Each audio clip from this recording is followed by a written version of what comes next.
தேனியும் களம்பாக்கமும் இன்ஸ்டாகிராமில் காதல் வசப்படுகிறார். பதிவு திருமணம் செய்து கொள்கிறார்.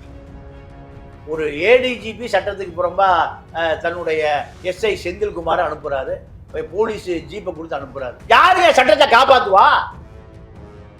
எல்லாம் சதுர வட்டை, காலிஃப்ளவர் கட்டிங், மேலே மட்டும் முடி இருக்க, சைடில் பூரா ஒன்றுமே இருக்காது. அவர் அப்படி இருக்கிறதால சமூகத்துக்கு என்ன பாதிப்பு? இப்போ ஜெயிலில் இருக்கார், அதான் பாதிப்பு. இவர்கள் சமூக விரோதிகள்.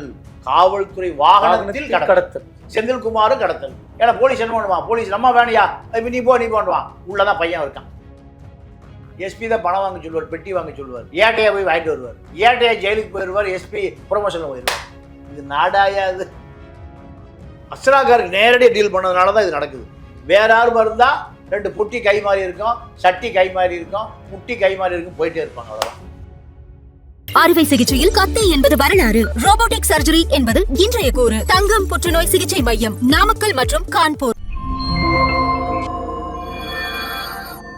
ஐயா வணக்கம். ஐயா வணக்கம்.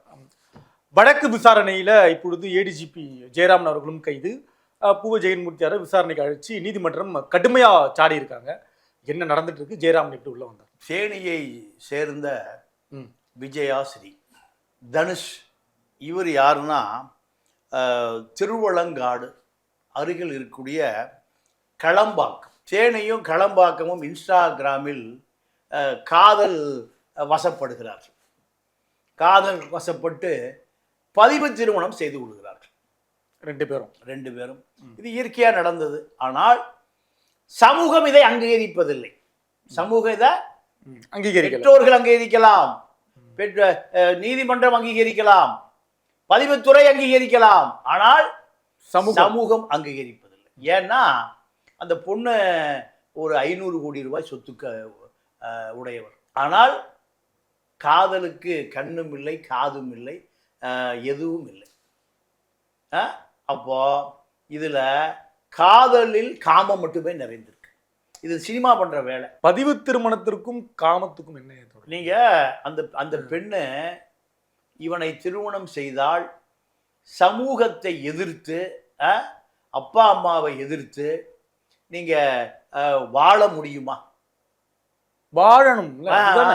காதல் நீங்க எப்பவுமே காதல் என்பது ஒரு 50 வருடங்களுக்கு முன்பு அது சாத்தியம். ஏன்னா பட்டிக்காட்டு காதலுக்கு கெட்டியான உருவம். அப்பா பெட்டியை தூக்கிட்டு போற படத்தெல்லாம் பார்த்துருக்கோம். இந்த சீலை கட்டி 16 முளை சீலை கட்டி கொசுவம் வைத்து தோல் ஒரு குழந்தையை தூக்கிட்டு அப்பம் போவான். ஆத்தா ஒரு தோல் ஒரு குழந்தையை தூக்கிட்டு போவான். எங்க பட்டிக்காடு பட்டணத்துக்கு வருவான். அதுதான் காதல். இப்போ அடுத்த மாதம் டைவர்ஸ் நோட்டீஸ் வந்துருக்கு. ஒருவரை ஒருவர் புரிந்து கொள்ளுவதே இல்லை. கடைசி வரைக்கும் அவர்கள், நீங்க ஒரு ஆணோ பெண்ணோ 2 பேரும் கடைசி வரை ஒருவரை ஒருவரை புரிந்து கொள்ளுவதே இல்லை. நிறைய டைவர்ஸ் கேஸ் தான் இருக்கு, நிறைய விவாகரத்து கேஸ் தான் இருக்கு. அது என்ன காரணம்னா, ஆணுக்கும் பெண்ணை பற்றிய புரிதல் இல்லை, பெண்ணுக்கும் ஆணை பற்றிய புரிதல் இல்லை. கண்டதும் காதல். இதுல எங்க அது கடத்தலா மாறுது? எப்படி கடத்தலா மாறுதுன்னா, இப்போ சொத்து அதிகமா இருக்கு பெண்ணுக்கு, அந்த சமூகத்தை சேர்ந்தவர்கள் விடமாட்டான். ஏன்னா ஒரு 500 கோடி ரூபாய் நேற்று வந்தவன் தட்டிட்டு போறதா? இதுதான் சமூக அழுத்தம். அந்த பெண்ணையும் ஆணையும், அந்த ஜோடி ரெண்டையுமே மரணம் துரத்தி கொண்டே இருக்கும். எது? மரணம் துரத்தி கொண்டே இருக்குங்க. சட்டத்துக்கு புறம்பாக தான் எல்லாமே. எல்லாம் சட்டத்துக்கு புறம்பாதான். நீங்க ஒரு ஏடிஜிபி சட்டத்துக்கு புறம்பா தன்னுடைய எஸ்ஐ செந்தில்குமார் அனுப்புறாரு. போலீஸ் ஜீப்பை கொடுத்து அனுப்புறாரு. யாரு? ஒரு ஏடிஜிபி. யாரு சட்டத்தை காப்பாத்துவா?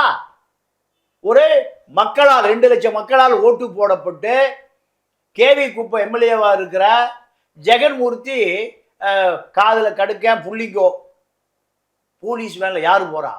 காதுல கடுக்க குடிமி, உச்சி குடிமி. எந்த அரசியலும் தெரியாத இளைஞர்கள் சொன்னதை மட்டும் செய்வான். இப்படி ஒரு கூட்டம் தமிழ்நாட்டில் தாங்க இருக்கு. உருவாக்கி வச்சு கேரளாவில் போக மாட்டான். அடியால் வேலை பார்ப்பதற்கு சுயமரியாதையே இல்லாமல் அவன் கொடுக்குற சாராயத்துக்கும் சோத்துக்கும் மட்டும் இருக்கிற கூட்டம் தமிழன் தாங்க இருக்கேன். நானும் இந்தியா பூரா பார்த்தேன், இந்தியா வெளியிலையும் போய் பார்த்துட்டேன். சோறு போட்டு சாராயம் காசு கொடுத்தீங்கன்னா போட்டு தர்றேன். பல கொலை வழக்கு அப்படித்தான் ஜெயிலில் கிடக்கும். அப்போ இதுல மரணம் துரத்துகிற இந்த 2 பேரை அவங்க அப்பா வனராஜன் சிறையில் இருக்கார், மாமா மணிகண்ட சிறையில் இருக்காங்க. எதுக்கு 2 பேரும் பிரிக்கணும். இப்ப இவங்க இந்த பிரிக்கிற வேலையை யார்கிட்ட அசைன்மெண்ட் கொடுக்குறான்னா மகேஸ்வரின்னு காவல்துறையிலிருந்து லஞ்சம் வாங்கி ஊழல் பண்ணி காவல்துறையிலிருந்து விரட்டப்பட்ட மகேஸ்வரிக்கு இந்த அசைன்மெண்ட் வருது 50 லட்சம் ரூபாயோட. 2 பேரை பிரிக்கிறதுக்காக. அப்போ மகேஸ்வரி என்ன பண்றாங்க, மகேஸ்வரி இந்த ஜெயராம்கிட்ட வேலை பார்த்துருக்காங்க. ஒரு வகையில் நெருக்கம். அது எப்படி நெருக்கம்னா நீங்க ஆராய்ச்சி பண்ண முடியாது. நான் சரியா டிஜிபி ஜெயராமுக்கும் ஏடிஜிபி ஜெயராமுக்கும் மகேஸ்வரி என்கின்ற காவல்துறையிலிருந்து சஸ்பெண்ட் செய்யப்பட்ட பிராடு பண்ணாதான் சஸ்பெண்ட் பண்ணுவாங்க. அசைன்மெண்ட் எப்படி வருதுன்னு பாருங்க. 50 லட்சம் ரூபாய் கொடுக்கப்படுது. 50 லட்சம் ரூபாய் கொடுக்கப்பட்ட இந்த வேலைக்காக மட்டுமே 50 லட்சம். வேற என்ன வேலை? போய் பாகிஸ்தானை பிடிக்கிறதா, பாகிஸ்தானுடைய பிக் விமானங்களை போய் குண்டு போட்டு தகட்டுறதா? இந்த வேலைக்கு தான் 50 லட்சம் ரொம்ப அதிகமா இருக்கு. அவ்வளவு காஸ்ட்லியா இருக்காது. உங்களுடைய அரசியல் அறிவு அவ்வளவுதான் நான் முடிவு பண்ணிக்கிறேன். இங்க கோடிகள் தான் விளையாடுது. எவ்வளவு இல்ல, அதாவது நீங்க நான் உங்களை குறையெல்லாம் சொல்லலை. உங்களுடைய சிந்தனை 50 லட்சம் ரூபாய்க்கு மேல போக முடியல. அதிகபட்சம் 50 லட்சம் தான். இங்க 500 கோடியே சாதாரணமா இருக்கு. வேலுமணிகிட்ட அடியாளாக இருந்த வடவெள்ளி சேகர் இன்னைக்கு 1000 கோடி வச்சிருக்கான். எவ்வளவு? 1000 கோடி.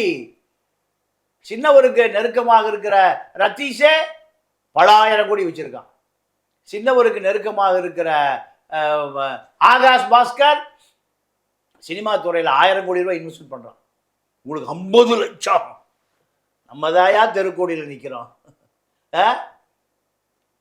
அரசியலுக்குள்ள போயிட்டீங்கன்னா, அதிகார மையத்துக்குள்ள போயிட்டீங்கன்னா, எனக்கு தெரிஞ்ச ஒரு போலீஸ் அதிகாரி 25,000 கோடி வச்சிருக்காரு. ஏதோ நிலமா வச்சிருக்காரு.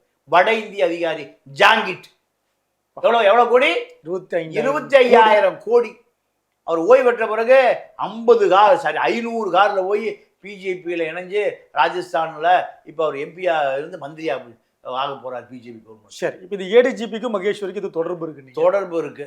இந்த தொடர்பு மூலம் ஏடிஜிபி ஜெயராமனுடைய உதவியை கேட்கிறாரு. உதவி கேட்ட உடனே செந்தில்குமார் ஒரு எஸ்ஐயும் போலீஸ் ஜீப்பும் அனுப்பப்படுகிறது. அனுப்பப்பட்ட பிறகு ஆள் பலம் வேணும். இது வாகனம் கடத்தலுக்காக காவல்துறை வாகனம். ஆள் பலம் வேணும்ல. ஆமா, இது காவல்துறை மைண்டு பலம், மசல்ஸ் பலம் வேணும்ல. இதுக்காக யார்கிட்ட போறாங்க? ஜெகன்மூர்த்திட்ட போறாங்க. ஒரு எம்எல்ஏ, கரண்ட் கேவி குப்பம் எம்எல்ஏட்ட மக்கள் சேவை செய்ய எம்எல்ஏ. சரி, 230 எம்எல்ஏ 234 தாங்க செய்யலாம். நீங்க ஜெகன்மூர்த்தி மட்டும் சொல்லாதீங்க. இது 233 பேர் அதான் பண்றான். சிஎம் உட்பட. ஆமா ஆளை தூக்குற பாத்துக்கலாம். தலையிடாத, நீ பேசாம நான் பாத்துக்கிறேன். எனக்கு தெரிந்து 234 பேரும் இதாங்க தொழில். இவரும் இந்த தகவல் எல்லாம் தெரிந்தே உதவியை செய்கிறார். ஜெகன்மூர்த்தி ஆள் அனுப்புறாரு.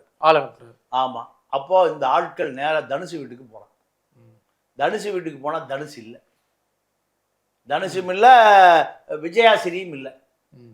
தனுஷுடைய தம்பி இருக்கான், ஒரு மைனர் பையன், சின்ன பையன், 17 வயது. ஆமா, அவனை அடிச்சு ஏத்துறாங்க. எங்கடா கொன்ன? அந்த அம்மாடுக்கு எங்க அவன் பையன்? அவன் எங்க போனான்னு தெரியல. வேணுமா உங்களுக்கு 500 கோடி பொண்ணும் வேணுமா உங்களுக்கு? யாரு இந்த போன புள்ளிங்கோ மிரட்டி இருக்காங்க. எல்லாம் சதுர வட்டை, காலிஃப்ளவர் கட்டிங், மேலே மட்டும் முடி இருக்கும், சைடில் பூரா ஒன்றுமே இருக்காது.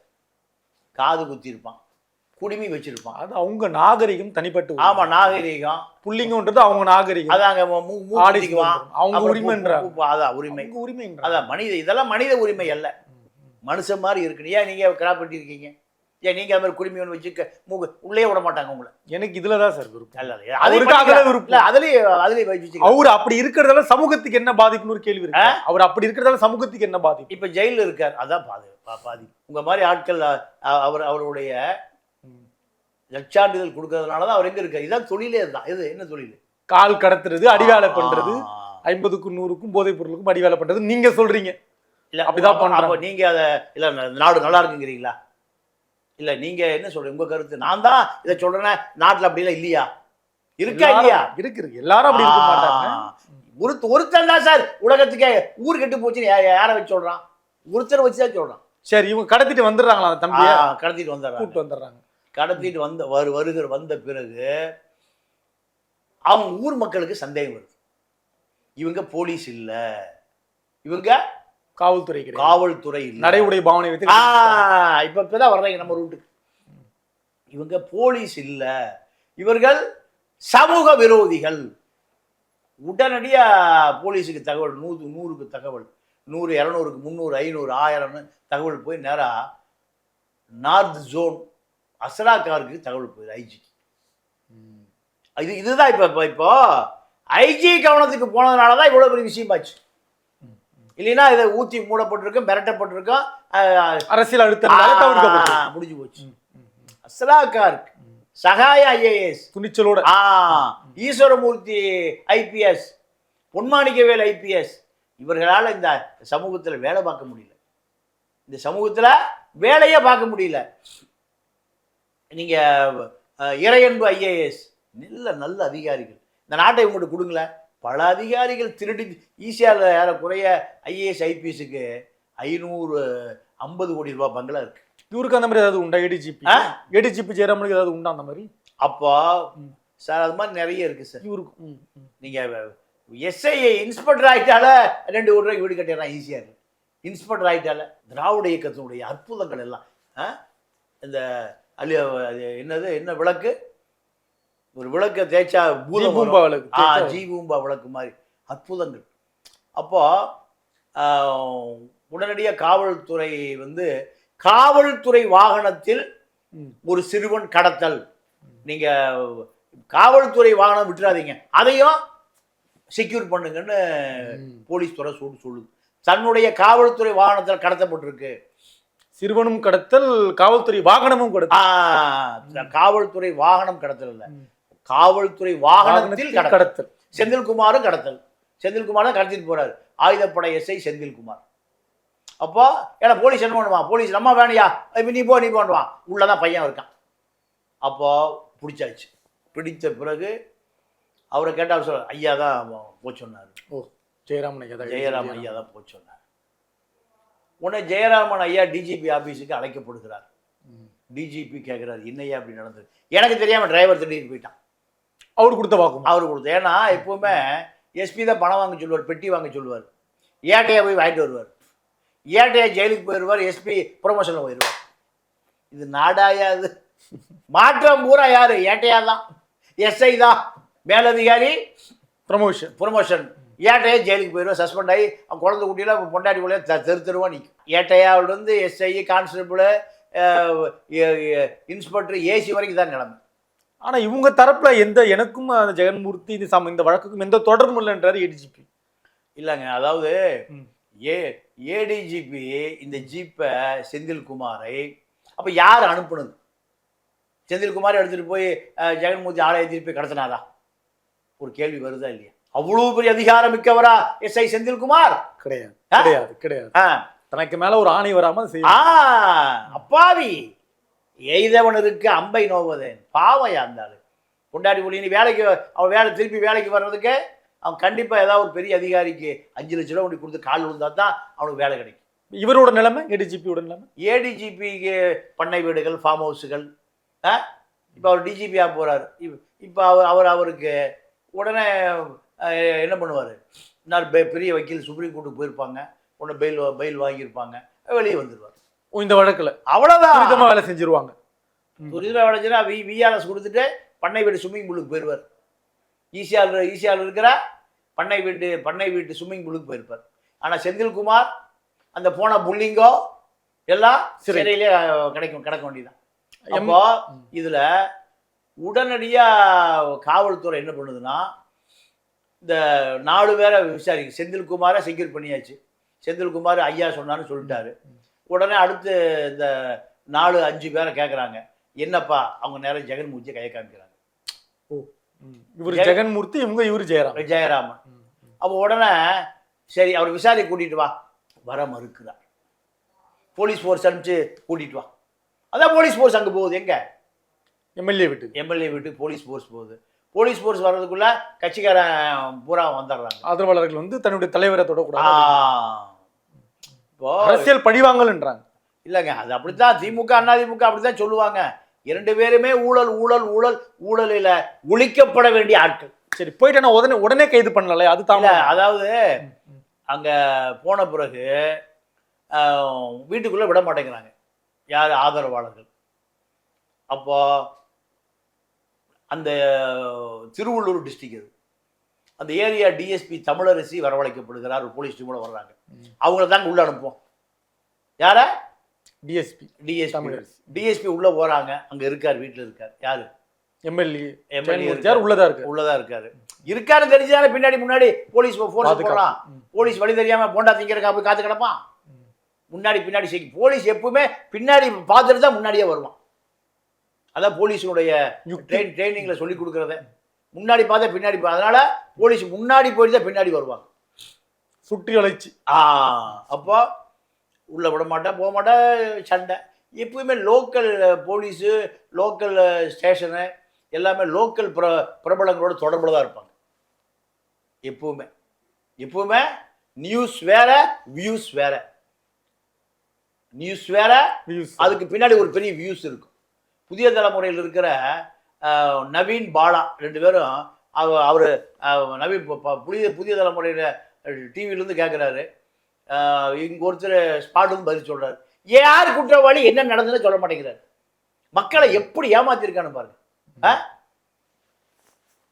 சாலை மறியல் நடக்கிறது, காவல்துறை குவிக்கப்பட்டிருக்கிறது, சட்டம் ஒழுங்கு. எதுக்கு அதெல்லாம் செய்யுது? இது எதுக்கு இதெல்லாம் நடக்குது புதிய தலைமுறையில்? அதை சொல்லலை. அப்போ கட்டிங், எல்லாம் கட்டிங், கமிஷன். கேவலமா இல்லையா? மக்களை எவ்வளவு முட்டாளா 50 வருஷம் வச்சிருக்கான் பாருங்க. சொறி முடித்த ஆதித்தனாரு இது மளிகை கடைக்கான தான் தினத்தந்தி ரிப்போர்ட். அவன் என்னையா கொடுப்பான்? அவன் 75 ஆண்டு காலமாக இந்த ஒடுக்கப்பட்ட, தாழ்த்தப்பட்ட, பிற்படுத்தப்பட்ட இந்த மக்களை முட்டாளா இருந்தவனை மேலும் முட்டாளாக்கி வச்சிருக்கிறதா ஊடகம். ஒழிக்கப்பட வேண்டியது அரசியல்வாதி, அதிகாரிகள், ஊடக முதலாளிகள் தான். அடுத்து என்ன நடந்ததுன்னா, நேரடியா காவல்துறை அவரை விசாரணை கூப்பிடுறாங்க, வரமாட்டேங்கிறார். போய் டிஎஸ்பி தமிழரசி பார்த்துட்டு இல்லைன்னு வந்துட்டாங்க. யாருக்கு? அசரா கார்கிக்கு அல்வா.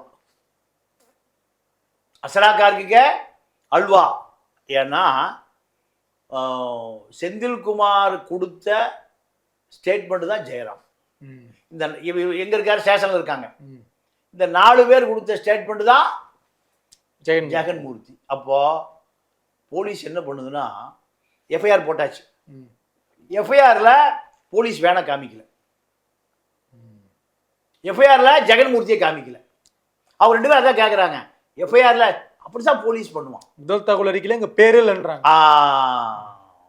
ஏன்னா முதலமைச்சர் அலுவலகத்திலே இருந்து சொன்னாலும் ஒரு போலீஸ் ஸ்டேஷனுக்கு வேண்டியவர் இருந்தானே போட மாட்டான். முதலமைச்சர் நான் ஆதாரத்தோட சொல்றேன். வைகுண்டராஜனை கருணாநிதி கவர்மெண்ட்ல எஃப்ஐஆர் போட்டு ரிமாண்ட் பண்ண சொல்றாங்க. சிஎம் ஆபீஸ்ல இருந்து கருணாநிதி சிஎம், அப்போ சண்முகநாதன், ராஜமாணிக்க 2 பேரும் கருணாநிதியுடைய பிஏக்கள். வைகுண்டராஜனை எக்மோர் ஆபீஸ்ல வைகுண்டராஜன் நேரம் போய் நம்ம நீதிமன்றத்தை விமர்சனமே பண்ணக்கூடாது, மக்களுடைய கடைசி நம்பிக்கை. நீதிமன்றத்தில் போய் பிணை வாங்கிட்டார். பிணை வாங்கிய பிறகு கண்டிஷன் மேல் கழுத்து போட்டு எங்கே போகணும்? எக்மோர் ஸ்டேஷனுக்கு போகணும். அப்போ டிஎஸ்பியாக ஏசியாக இருந்தவர் பாஷா. பாஷா டெய்லி புக் எடுத்துட்டு எங்கே வராது? வைகுந்தராஜன் வராரு. நான் நேரடியாக பார்த்த சாட்சி. அப்போ நான் தான் வைகுண்டராஜனுக்கு அலுவலகத்தில் செய்தி தொடர்பாளர், பிஆர்ஓ. நான் சம்பளத்துக்கு போனையா, கூலிக்கு நடந்திருக்கு. நான் கூலிக்கு போனையா, நான் குற்றவாளி இல்லை. அடுத்து யாரும் பெயில் போட சொன்னாலும் பெயில் போடுவோம். அதே மாதிரி நம்ம பிஆர்ஓ வேலை. அடுத்து என்ன சார்? அடுத்து ஜெயராம் என்னன்னா, இப்போ காவல்துறை ஜெயராம, செந்தில்குமார், இந்த புல்லிங்கோ, ஜெகன்மூர்த்தி, இது இந்த அம்மாவை போய் உடனே மிரட்டுறாங்க, தனுஷுடைய அம்மாவை. தனுஷை போய் மிரட்டுறாங்க, ஒரு வீடியோ போடுது, எங்களுக்கும் ஜெகன்மூர்த்திக்கும் தொடர்பு இல்லை. வழக்கு கொடுத்ததே அந்த அம்மா தான். என் மேலே கடத்திட்டு போயிட்டாங்க, வழக்கு கொடுத்ததே அவங்க தான், அந்த அம்மா தான் பாதிக்கப்பட்டவங்க. இப்போ ஏன்னா அங்கே குடியிருக்க முடியாது, சரி, திருவேலங்காட்டில் குடியிருக்க முடியாது. தனுஷை ஒரு வீடியோ போட, நான் இதுக்கு ஜெகன்மோதிக்கு சம்மந்தம் இல்லை. ஆனால் நீங்கள் இந்த வழக்கு உடனடியாக ஹைகோர்ட்டில் எப்படி அரெஸ்ட் கைது பண்ணிடுவாங்கன்னு தெரியும். முன்ஜாமீனுக்கு போகிறாங்க, பிணைக்கு போகிறாங்க. பிணைக்கு போன பிறகு நீதிபதி கேட்குறாரு, இந்த வழக்குடைய ஒட்டுமொத்த கோப்பை கொண்டாயா போலீஸ் கொண்டு கொடுக்குது. அஸ்ராகாருக்கு நேரடியாக டீல் பண்ணதுனால தான் இது நடக்குது. வேற யாரும் இருந்தால் 2 பொட்டி கை மாறி இருக்கும், சட்டி கை மாறி இருக்கும், முட்டி கை மாறி இருக்கும், போயிட்டே இருப்பாங்க, அவ்வளோதான். நீதிமன்றம் என்ன கேட்டாங்க அந்த வழக்கு? நீதிமன்றம் என்ன கேட்குது, செந்தில்குமாரை கைது பண்ணியிருக்கீங்க, செந்தில்குமாரோடைய ஸ்டேட்மெண்ட்டு ஐயா அனுப்பிச்சார், காமிச்சிட்டாரு, முடிஞ்சு போச்சா? இந்த புள்ளிங்கோ என்ன யார் அனுப்பிச்சா? எம்எல்ஏ ஜெகன் ஐயா அனுப்பிச்சார், ரைட், எவிடன்ஸ் ஆகி போச்சா? ரைட்டு. நீதிமன்றம் என்ன பண்ணுது, 2 பேர் கோர்ட்டுக்கு வா, உனக்கு எவ்வளோ பெரிய பொறுப்பு, ஏடிஜிபி பொறுப்பு, ஆயுதப்படையினுடைய தலைவனி, நீ ஆழ்கடத்தலுக்கு போறேன்னா உன்னுடைய சர்வீஸில் எத்தனை வழக்கை ஏமாற்றிருப்ப, எத்தனை வழக்குகளை நீங்கள் நீதிமன்றத்துக்கு எதிராக, சட்டத்துக்கு எதிராக, ஜனநாயகத்துக்கு எதிராக எத்தனை வழக்கை நீ உயிரோட கொளுத்திருப்ப. இது நீதிமன்றம் கேட்குது. ஜெகன்மூர்த்தி வாயா, கோர்ட்டுக்கு வாயானா, கோர்ட்டுக்கு வர வழியில் போலீஸ் பிடிச்சிக்குவாங்க, அரெஸ்ட் பண்ணிடுவாங்க. கோர்ட்டு வளாகத்துக்குள்ளே வர முடியல, அவருக்கு தெரியும், அவர் தலைமறைவு. இப்போ நீதிமன்றம் என்ன சொல்லிடுச்சுன்னா, 2:30 மணிக்குள்ள கோர்ட்டுக்கு வந்தீங்கன்னா நான் பெயில் தர்றேன், வரலைன்னா ரிமாண்டுக்கு போங்க. அப்போ மேலும் நீதிமன்றத்தை அவர்கள் கட்டுப்பட மறுக்கிறார்கள். ஜெகன்மூர்த்தி நீதிமன்றத்துக்கு வரல, நேரடியாக போலீஸ் அதிகாரியாக இருக்கிறதுனால யார் வந்துட்டான், ஏடிஜிபி வந்துட்டார். அப்போ நீங்கள் செந்தில்குமார் மூலம் போலீஸ் காவல்துறை வாகனத்தை அனுப்பியதை ஸ்டேட்மெண்ட் உண்மையாகி போச்சு. அப்போ குற்றவாளி தானே, அரெஸ்ட் பண்ண அவ்வளோதான், முடிஞ்சு போச்சு. இவரே இதுவரை போக்கு காட்டி கொண்டே இருக்கார், என்ன வரல. நான் மீண்டும் சொல்லுகிறேன், அஸ்ரா கார்க் 1, 2வது நீதியரசர் வேல்முருகன், 2 பேரும் இந்த மக்களுக்கு சட்டத்தின் மீதும் காவல்துறையின் மீதும் இருந்த வெவ்வேறான சிந்தனைகள். காவல்துறை தப்பே பண்ணும், காவல்துறை ஏமாற்றும், ஜெயராஜ் பெண்ணிச்சை அடிச்சே கொள்ளும், இப்படியெல்லாம் மக்கள் நம்பிக்கொண்டு இருந்த இந்த நேரத்தில் அஸ்ரா காருக்கு தான் நான் இருக்கையா காக்கி சட்டை, நான் இருக்கையா சகாயம், சுடுகாட்டில் படுத்தாவது நீதியை நிலைநாட்டும் ஐயா. இப்படி சில நம்பிக்கை கீற்றுக்கள், நம்பிக்கை மெழுகுபடுத்திகளில். அதே போல் நீதிமன்றம் ஐயா நீதியரசு வேல்முருகன் யாராக இருந்தாலும் கைது தான். ஒரு எஸ்ஐயை கைது பண்ணுறதுக்கு 4 லாபி நடந்துடும், இன்ஸ்பெக்டரு, அதுக்கு மேலே ஏசி, டிசி, ஜேசி, இப்படியெல்லாம் போய் கடைசி இருந்தார். ஏடிஜிபி கைது செய்யப்பட்டிருக்கிறார்னா உண்மையாகவே நீதிமன்றங்கள் இந்த மக்களுடைய பெரும் நம்பிக்கையை மீண்டும் மீண்டும், இந்த மக்களுடைய கடைசி நம்பிக்கையான நீதிமன்றம் இந்த மக்களை கைவிடவில்லை என்பதுதான் இந்த நீதியரசருடைய இந்த தீர்ப்பின் மூலம் இந்த வழக்கு வெளிச்சத்துக்கு வந்தது. இதை விட பெரிய ஒரு அதிசயம், அற்புதம் என்னன்னா, விஜயாஸ்ரீ தனுஷனுடைய காதல் கைகூடி இருக்கிறது. இனி யாரும் பக்கத்தில் போக முடியாது. நீதிமன்றத்தினுடைய கவனத்துக்கு போய்விட்டது. எவ்வளோ பெரிய பதவிக்காரனாக இருந்தாலும் சரி, எவ்வளோ பெரிய உயர் போலீஸ் அதிகாரியாக இருந்தாலும் சரி, இனிமேல் தூசு துரும்பு பட்டாலும் யார் மேலே, தனுஷ் விஜயாஸ்ரீ மேல் பட்டால் நீதிமன்றம் தன்னுடைய அத்தனை கோபத்தையும் நேரடியாக காட்டக்கூடியதாக இருக்கும் என்று இந்த 2 பேருக்கும் கடுமையான எச்சரிக்கை கொடுக்கப்பட்டிருக்கு. தொடர்ந்து பேசலாம். நன்றி, வணக்கம். அறுவை சிகிச்சையில் கத்தை என்பது வரலாறு, ரோபோட்டிக் சர்ஜரி என்பது இன்றைய கூறு. தங்கம் புற்றுநோய் சிகிச்சை மையம், நாமக்கல் மற்றும் கான்பூர்.